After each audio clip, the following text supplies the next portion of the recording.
Hi, I'm Greg Kolka with Stand to Reason. This is our fourth session together in Making Abortion Unthinkable, the Art of Pro-Life Persuasion. Now, in the last session, we used scientific evidence to answer the question, what is the unborn? First, we proved that the unborn is alive. Second, we proved the unborn is a separate individual being. She's not the same as her mother's body. Third, we proved the unborn is a human being. Simply put, the unborn is a distinct, individual, living human being. So it seems like our argument succeeds. As a quick review, write out from memory the three steps of our basic argument against abortion, the moral logic of the pro-life position.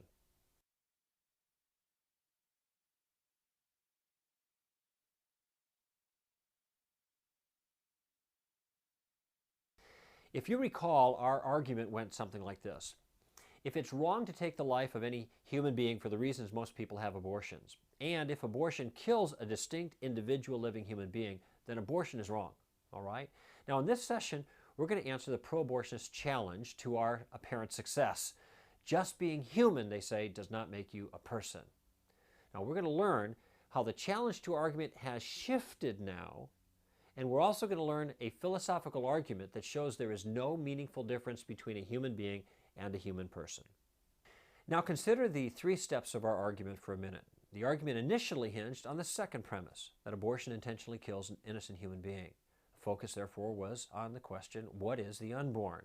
Now we figured everybody would agree with the first premise, that it's wrong to kill innocent human beings.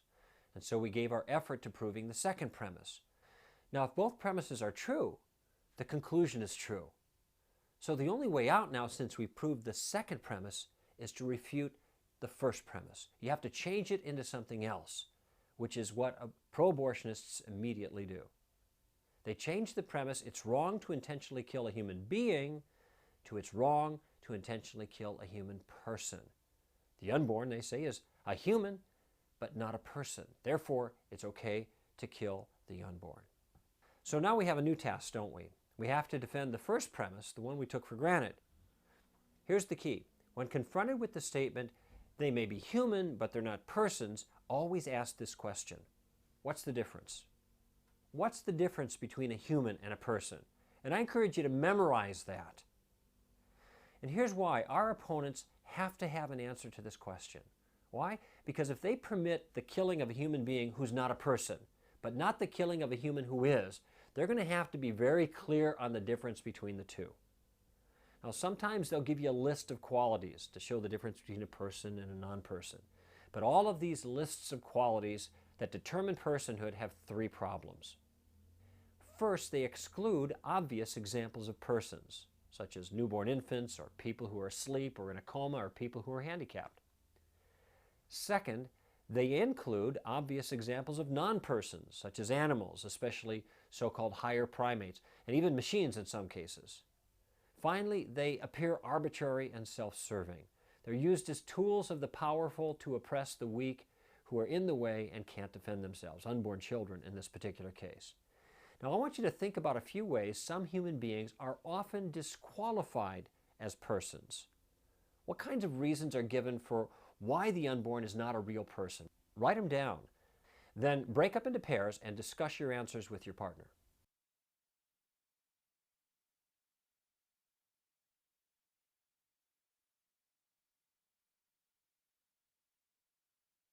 Okay, now you've had a chance to think of some of the reasons that people give to disqualify the unborn as human persons. All right? According to some, the unborn differ from the newborn in really only 4 different ways that disqualify them as persons. The acronym SLED, S-L-E-D, is a good reminder of those differences. And that's why this way of arguing is called the SLED test. The unborn are not real persons because, first, size or physical appearance. The unborn doesn't really look like a person. Second, level of development. The unborn doesn't have the same abilities as real persons. Third, wrong environment. The unborn isn't located in the right place as the real persons are. This, of course, is implicit in abortion laws. And fourth, degree of dependency. The unborn is too physically dependent on others to be a person. He's not viable. He can't survive outside the womb. Okay, here's my strategy. I want you to understand what we're about to do. First, we're going to examine the 4 ways the unborn have been disqualified as valuable persons. Then we're going to do this. We'll ask if any of those reasons are adequate to deny human value. And this is key. If they think the answers are adequate, then clear examples of other valuable human beings are going to have to be disqualified too. So let's take each one in turn, and I'll show you what I mean. Size or physical appearance. Is that a good reason to disqualify human value? Do humans lose value when they don't look right? Does size equal value? Men are generally larger than women. Are husbands more valuable than their wives? Can men oppress women just because women are generally smaller than them? You know, in the movie Honey, I Shrunk the Kids, some humans were miniaturized. Is it okay to kill them because they're small? Do we forfeit our rights to life and liberty and the pursuit of happiness simply because our bodies are not shaped like other people? Or do we cease being valuable because our bodies are missing certain parts? You know, there's a term that describes the destruction of large groups of human beings simply because of their physical appearance. It's called ethnic cleansing. In ethnic cleansing, valuable human beings are eradicated merely because their features, skin, hair, eye color, shape of face, blood ancestry, they're different from the accepted norm. This is the very same reason given to justify killing unborn human beings.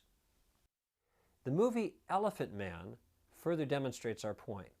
John Merrick, the Elephant Man, was a human being grotesquely misshapen from birth. He was caged, he was whipped, he was treated like an animal until a compassionate doctor took him under his care. There's one very powerful scene in that movie I have to tell you about. John Merrick is outside, he is walking with a cloak covering his disfigurement, and children begin to prod him and poke him.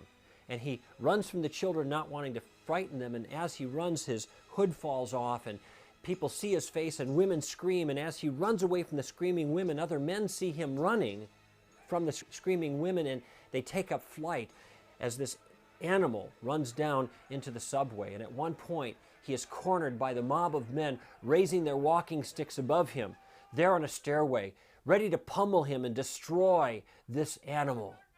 And in one desperate moment, he looks up at his tormentors and he says, "I am not an animal. I am a human being." You see, the Elephant Man did not look right, but that didn't mean he wasn't a valuable person. And this is because human value transcends physical appearance. It transcends skin color and size and disfigurations and handicaps. Therefore, not looking right cannot disqualify a human being from being valuable. Sometimes human bodies look odd, unusual. In rare cases, the body looks all wrong, but the valuable human being is still there. In fact, humans are valuable even if their physical bodies are so small and so distorted that they are unrecognizable. Consider this for a moment, friends. If humans lose their value when they don't look right, there is no defense against racism and ethnic cleansing. So, size and physical appearance are irrelevant to significance. What about the second reason some humans do not qualify as persons? Level of development. Is a person's value defined by his abilities, by what he can or can't do? Do we forfeit our rights as human persons, our claim to life, liberty, and the pursuit of happiness because we don't have the capabilities that others have? What if we could no longer play chess or run or read or remember?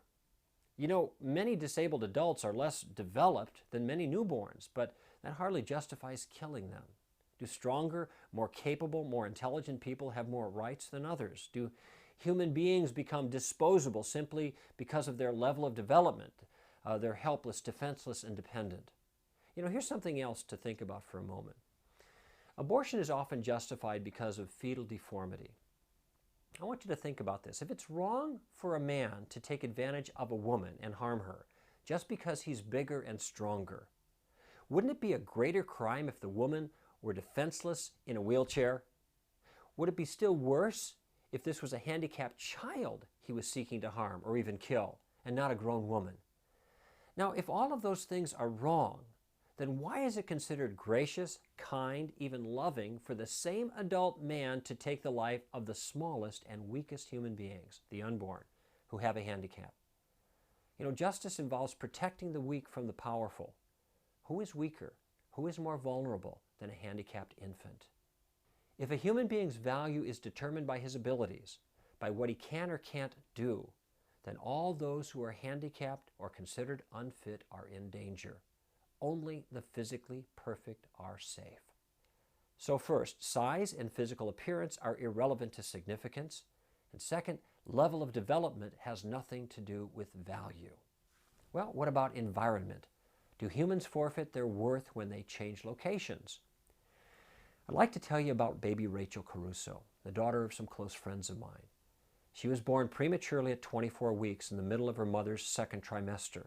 On the day of her birth, Rachel weighed 1 pound 9 ounces and dropped to just under a pound soon after. She was so small she could rest in the palm of her daddy's hand. She was a tiny, living human person. Heroic measures were taken to save her life because she was vulnerable and valuable as a human being. Now, if a doctor had taken Rachel while she was quietly sleeping at her mother's breast and killed her, that would have been barbarism. But if this same little girl, note, the very same Rachel, was inches away from the outside world, resting inside her mother's womb, she could be legally killed by abortion. Now, friends, here's my question, and you think about this for a moment.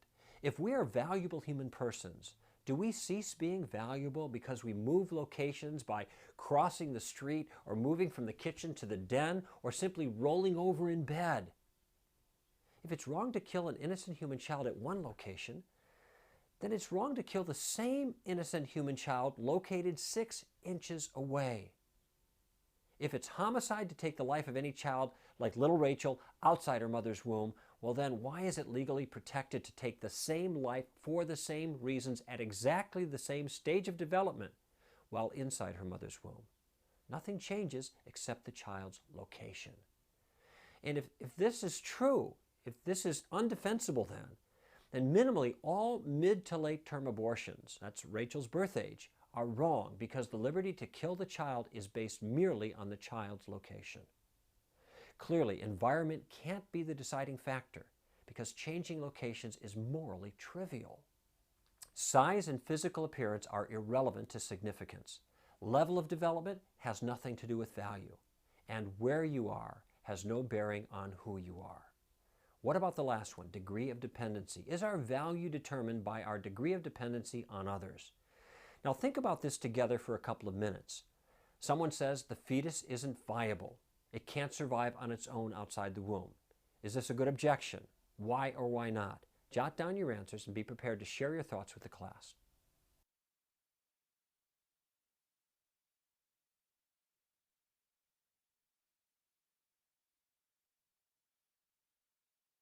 The simple answer to the viability challenge is this. The unborn's dependency on her mother for biological sustenance is irrelevant to the baby's value. No baby is viable in that sense. I mean, babies of all ages depend on their mothers for feeding, whether through blood in the umbilical cord or through breast or through bottle. And in this sense, no child is viable even years after she's born. Now, people may be dependent on others for their survival, but they aren't dependent on others for their value. All physically dependent people are at risk if dependency determines their value. Dependence, viability, doesn't change what the unborn is, a separate, unique living being. And if dependency determines worth, then no moral principle protects the weak and vulnerable from the strong and the powerful. So, first, size and physical appearance are irrelevant to significance. Second, level of development has nothing to do with value. Third, where you are has no bearing on who you are. And finally, dependency does not determine worth. Take a moment and, from memory, write out the elements of the SLED test. Take turns with a partner explaining the significance of each category and why each one is not a good reason to disqualify a human being from value and protection. Alternate through the elements of the SLED test until you've both had a chance to practice each one.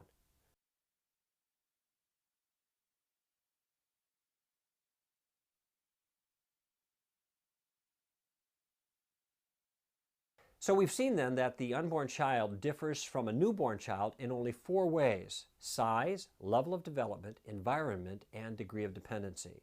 None of these differences is a good reason to disqualify the baby as a valuable human person. Remember, anything that can be functionally defined, that is valuable because of some condition, can be functionally defined away. That is, no longer valuable because the ability is lost. Human beings have intrinsic value. They are valuable in themselves. Changing the external looks or external physical location or adding or subtracting external abilities doesn't change who someone is on the inside. Let me tell you about a radio show I heard once in which the radio talk show host raised a very good question. A blind man had called in and said he was sometimes treated as less than a person because he was blind. And the surprised host asked this question. He asked if a blind man was any less a person than someone who could see. He said this, "Even if I become blind, wouldn't I still be me?" Now think about that for a moment. If we are no less ourselves because we lose our sight, what if we lost our ability to speak or communicate altogether? Wouldn't we still be ourselves? What if we were smaller in stature or weighed only a pound like little Rachel, or even a few ounces? What if we had no legs or our bodies were terribly misshapen like the Elephant Man, John Merrick? Would we be any less ourselves? Would we be any less a person? Here's the key question. How many body parts can we lose or alter and still be ourselves? The answer is no matter how many pieces we're missing, as long as we're still alive, we'd still be ourselves. I would still be me, and you would still be you. A human being changes his size, his level of development, his location, and degree of dependency throughout his lifetime from conception to death. These are not good reasons to take his life, yet these are the very arguments advanced against the unborn. Now, we used to discriminate based on skin color and gender. Now we discriminate based on these other issues. We've simply swapped one form of discrimination for another. In sharp contrast, pro-life advocates believe that no human being, regardless of size or level of development or race or gender or place of residence, should be excluded from the community of human persons. Our view of humanity is inclusive, wide open to all, especially to those who are small, vulnerable, and defenseless. So what have we learned in this session? We've learned a philosophical argument, the SLED test, that can be used to argue that there aren't any good reasons to disqualify some human beings as human persons. Human beings can't be disqualified as persons simply because they aren't the right size, they don't have the right level of development, they're not in the right environment, they have too much physical dependency. Instead, all human beings have intrinsic value. Now, in the next session, we'll see how to combine everything we've learned up to this point so you can answer the objections of pro-abortion rhetoric. See you then.